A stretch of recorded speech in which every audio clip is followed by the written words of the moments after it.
Bapak, Ibu, dan Saudara yang dikasihi Tuhan, selamat pagi, Shalom untuk kita semua.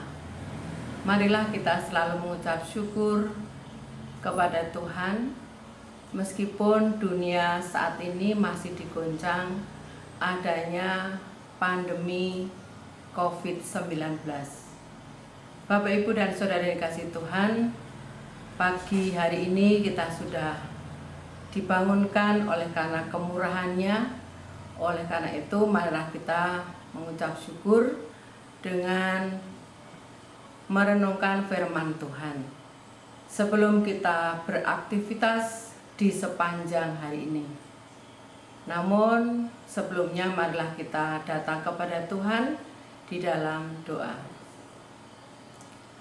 Tuhan Allah Bapa kami yang bertahta di dalam kerajaan sorga yang maha kudus dan mulia, Allah yang kami kenal di dalam Yesus Kristus. Kami mengucap syukur Tuhan oleh karena berkat dan kemurahan-Mu yang selalu Engkau limpahkan dalam setiap kehidupan kami. Terbukti di pagi hari Tuhan, Engkau boleh membangunkan kami setelah kami beristirahat semalam dalam keadaan sehat walafiat. Tuhan, kami akan memulai aktivitas kami di hari baru pemberian-Mu ini, namun kami akan melandasi kehidupan kami dan aktivitas kami melalui kebenaran firman-Mu. Oleh karena itu Tuhan, kami mohon Roh Kudus berkarya atas kehidupan kami, menaungi kami dan membuka hati kami untuk bisa merenungkan kebenaran firman-Mu. Ampuni Tuhan atas segala dosa dan kesalahan kami.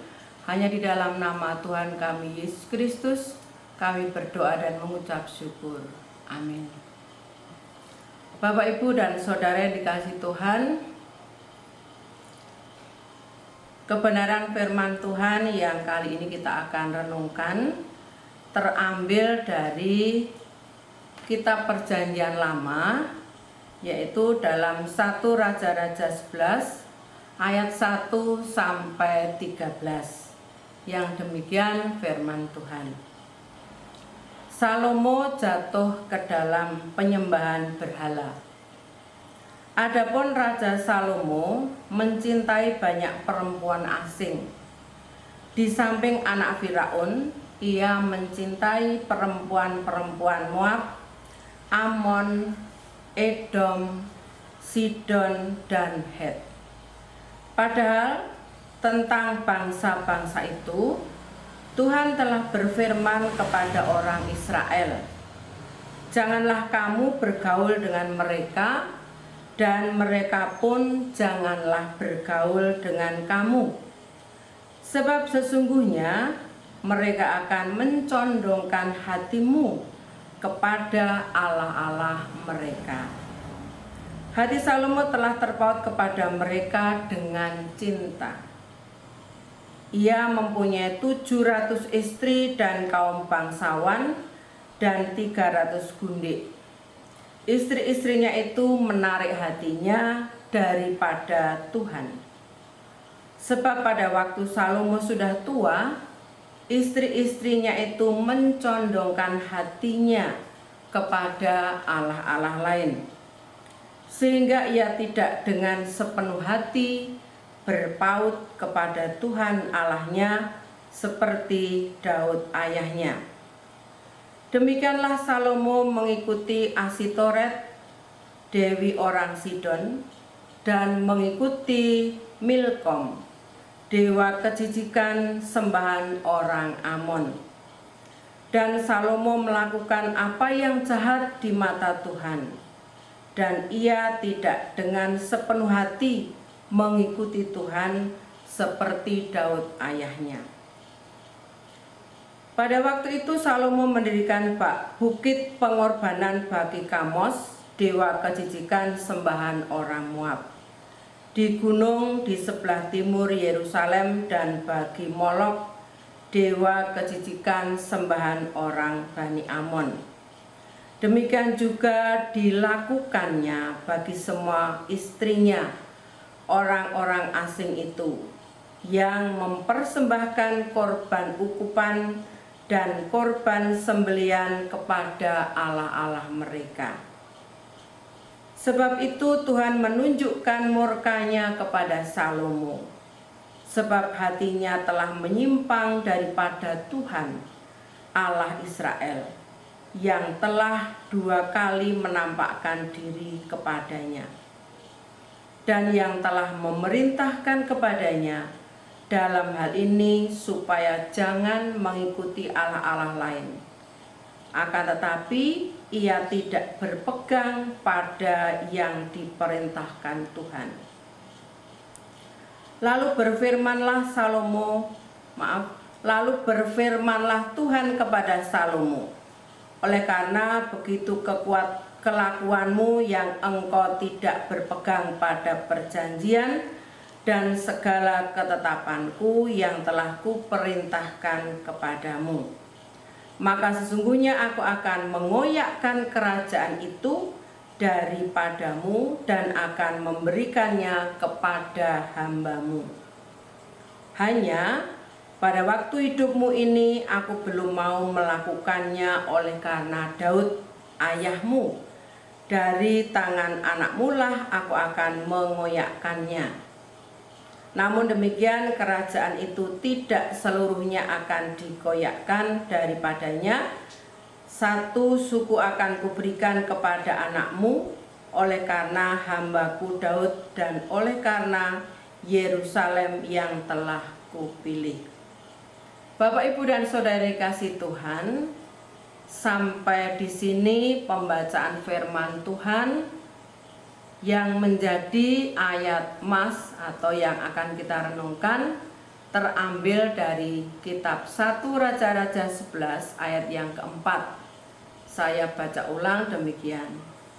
Sebab pada waktu Salomo sudah tua, istri-istrinya itu mencondongkan hatinya kepada allah-allah lain, sehingga ia tidak dengan sepenuh hati berpaut kepada Tuhan Allahnya seperti Daud ayahnya.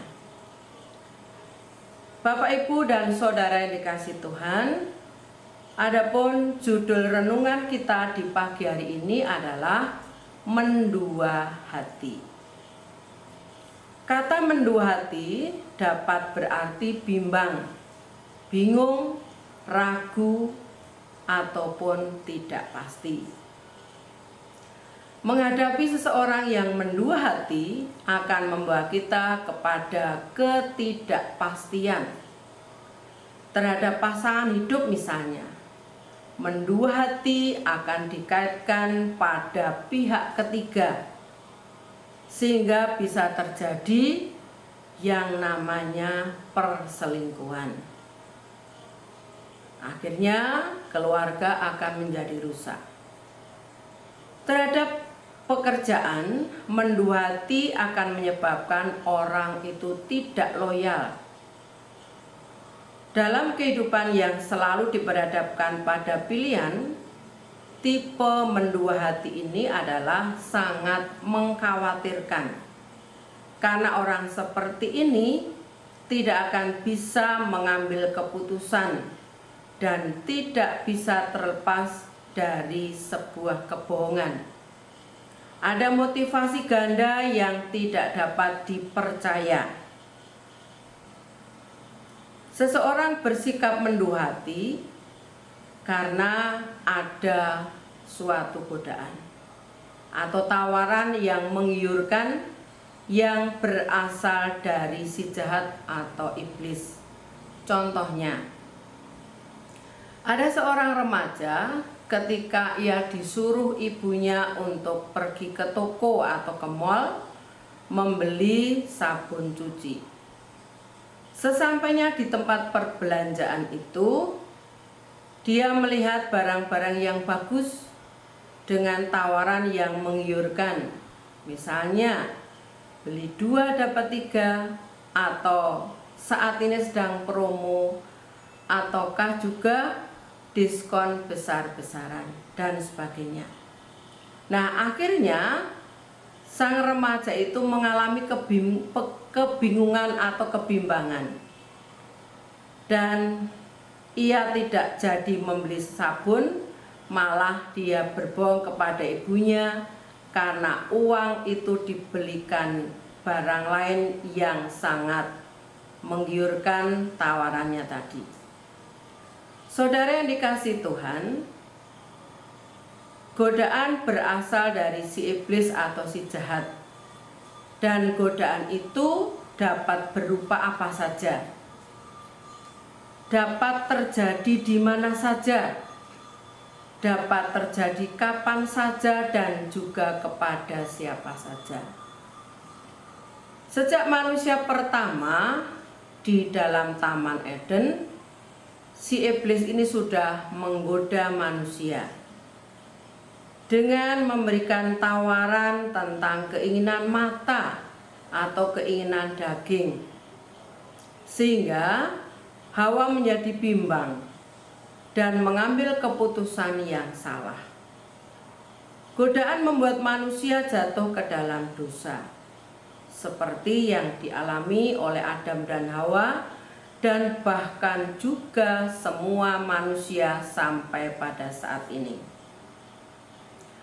Berdasarkan firman Tuhan yang tertulis dalam Alkitab, kita mengetahui bahwa Salomo merupakan manusia yang paling bijak pada waktu itu, bahkan mungkin hingga sekarang.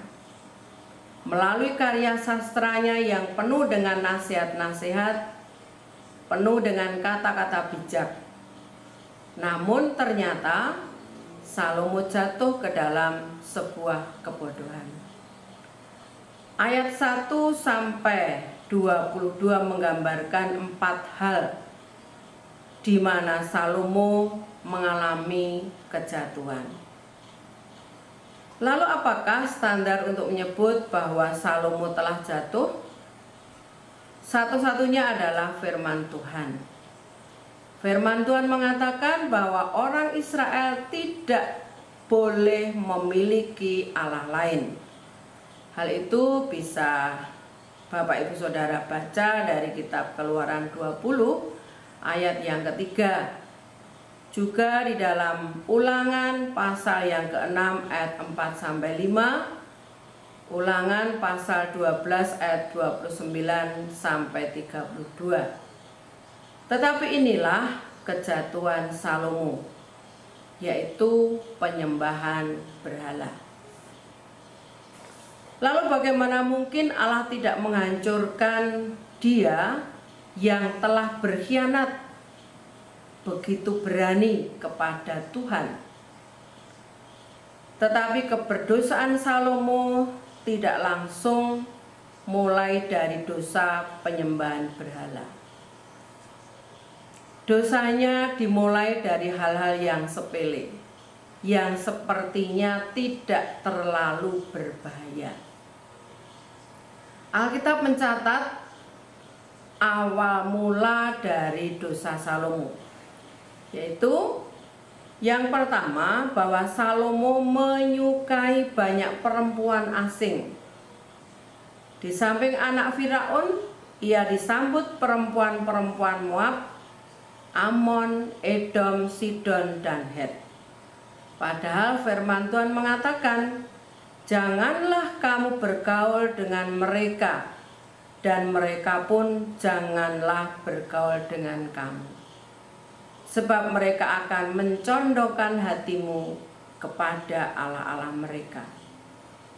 Hati Salomo telah terpaut bagi mereka dengan cinta. Alkitab mengatakan bahwa perempuan-perempuan asing ini perlahan-lahan mempengaruhi dan bahkan mengubah hati Salomo. Dia tidak langsung dipikat dan dijauhkan dari Tuhan, tetapi ketika dia telah menjadi tua, itulah pengaruh yang dirasakan oleh Salomo. Pengaruh yang begitu besar ini membuat orang sebijak Raja Salomo tidak lagi memegang kebenaran. Yang kedua, Salomo menyembah berhala, ayat yang ke-7. Karena Salomo pada waktu itu sudah tua, istri-istrinya mencondongkan emosinya kepada allah-allah lain, sehingga ia tidak dengan sepenuh hati berpaut kepada Tuhan Allahnya seperti Daud ayahnya. Setelah Salomo menjadi tua, dia melakukan penyembahan berhala. Dia menyembah dewa-dewa yang menjijikkan. Dia menyembah Asitoret, ilah pemberi kesuburan, dan dipuja dengan seks yang liar. Dia juga menyembah dewa-dewa menjijikkan lainnya yang terus menjadi jerat dari kehidupan orang-orang Israel di Kanaan. Salomo tidak sadar bahwa bangsa-bangsa yang menyembah dewa-dewa itu jauh lebih miskin dan lemah dari bangsa Israel.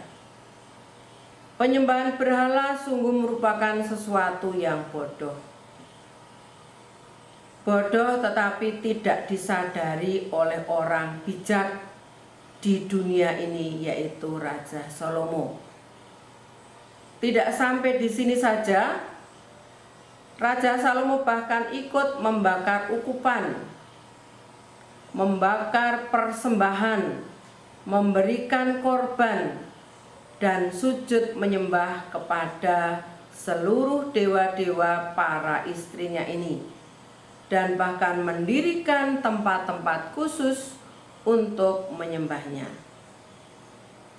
Demikianlah Salomo mengikuti Asitoret, dewi orang Sidon, dan diikuti Milkom, dewa kekejian, sesembahan orang Amon.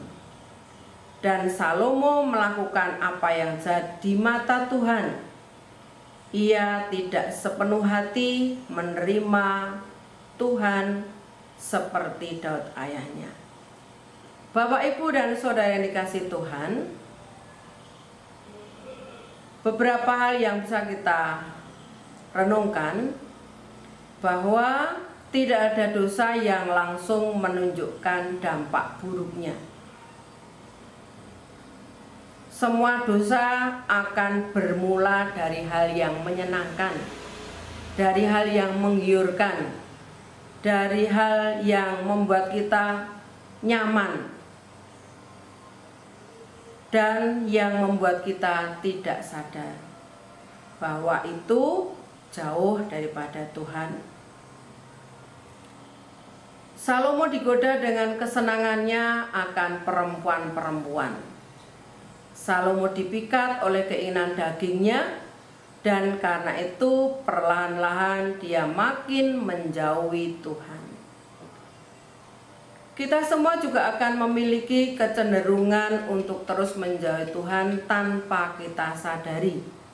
Ketika kita hanya mengutamakan kedagingan kita, kesenangan pribadi kita, hal itu bisa membawa kita jauh daripada Tuhan.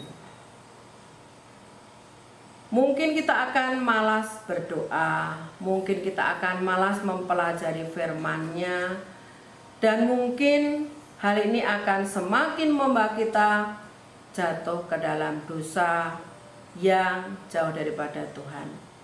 Kita akan menjadi makin parah dan semakin rusak, dan kita akan menjadi sesuatu yang tidak dikehendaki Tuhan.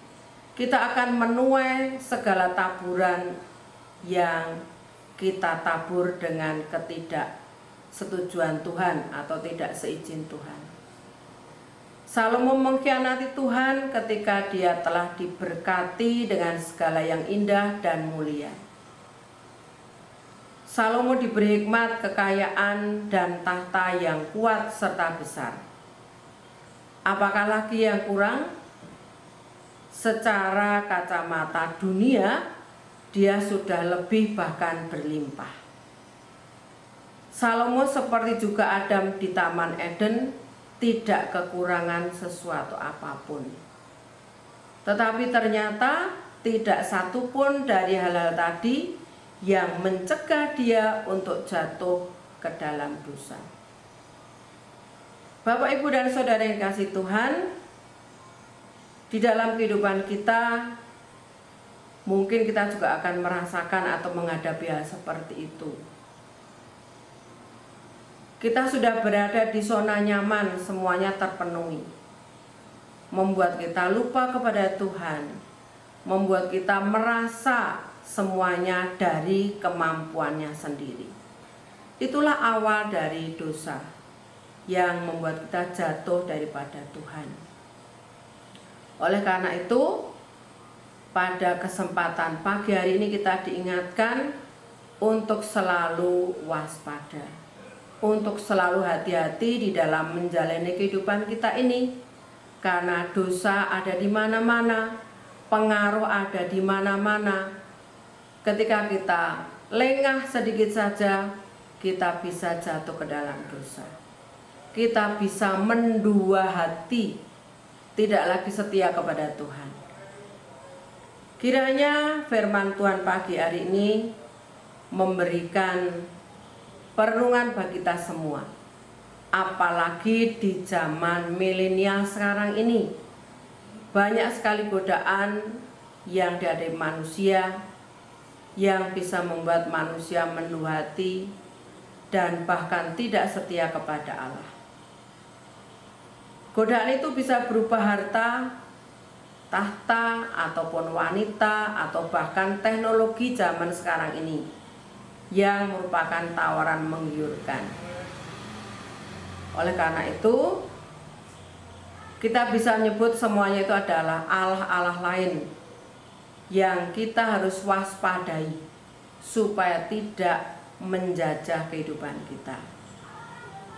Bapak, Ibu, dan Saudara yang dikasihi Tuhan, marilah kita memohon kekuatan Tuhan dan kuasa Roh Kudus-Nya supaya selalu bertahta di dalam hati kita, selalu memimpin kehidupan kita dari hari ke hari, sehingga kita tetap setia hanya kepada Tuhan saja. Tuhan memberkati. Amin.